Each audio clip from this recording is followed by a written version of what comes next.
Oke, sekarang kita masuk ke soal nomor 4 yang berikutnya, yaitu yang B dan yang C. Nah, untuk menjawab B dan C, itu kita harus mendapatkan fungsi distribusinya terlebih dahulu.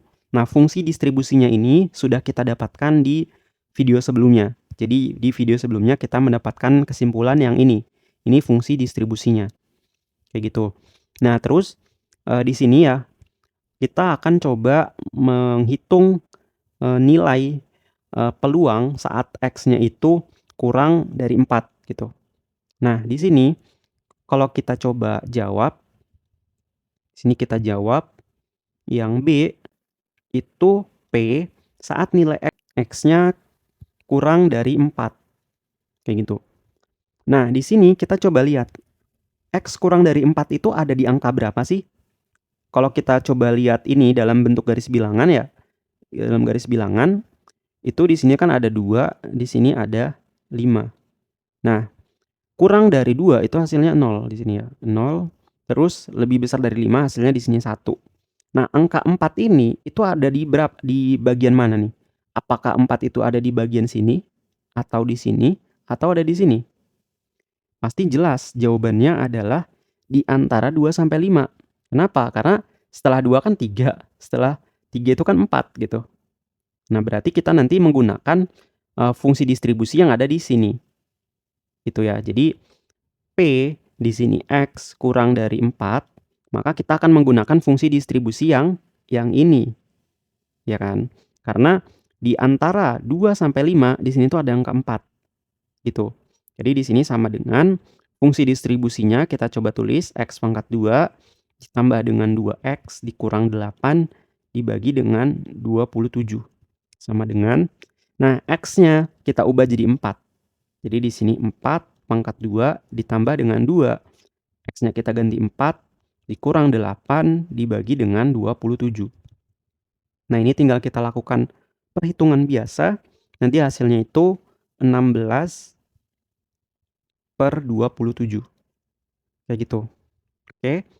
Mudah-mudahan teman-teman bisa karena gampang banget ya. Terus yang C. Yang C itu peluang saat X-nya itu berada di antara 3 sampai dengan 4 gitu. Nah, coba kita balik lagi ya ke sini.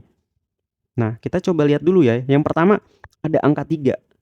Nah, angka 3 itu apakah ada di range yang ini? Tidak gitu ya. Apakah ada di sini? Ini kan lebih besar dari 5, berarti angka 3 itu ada di rentang ini gitu. Karena 2 sampai 5 itu kan di sini ya. 2 sampai 5 itu ada angka 3 di sini. Jadi 2, 3, 4, 5 gitu. Jadi fungsi distribusi untuk yang 3 ini itu kita menggunakan yang ini. Kayak gitu. Kemudian yang 4. Nah, yang 4 ini kita udah dapat malahan hasilnya di yang sebelumnya. Hasilnya udah ada nih. Hasilnya yang ini, yang 4. Jadi 4 itu juga sama berada di antara 2 sampai 5 menggunakan persamaan yang ini. Nah, karena yang nomor 4 ini udah kita dapatkan hasilnya, jadi nanti ini nggak kita perlu hitung lagi. Kayak gitu. Jadi ini kayak gini ya. Jadi di sini bisa saya tulis ini tuh sama dengan, nah kita cara menghitungnya kalau bentuknya kayak gini, kita kurang yang ujung dengan yang paling kanan dengan yang paling kiri. Jadi yang paling kanan itu kan 4 nih. Jadi di sini bisa kita tulis F 4 dikurang dengan yang paling kiri, yaitu F 3 gitu. Gitu ya. Ini juga penulisannya ini sama yang ini ya, penulisannya bisa saya tulis juga kayak gini, F dalam kurung 4, kayak gitu. Penulisan yang ini.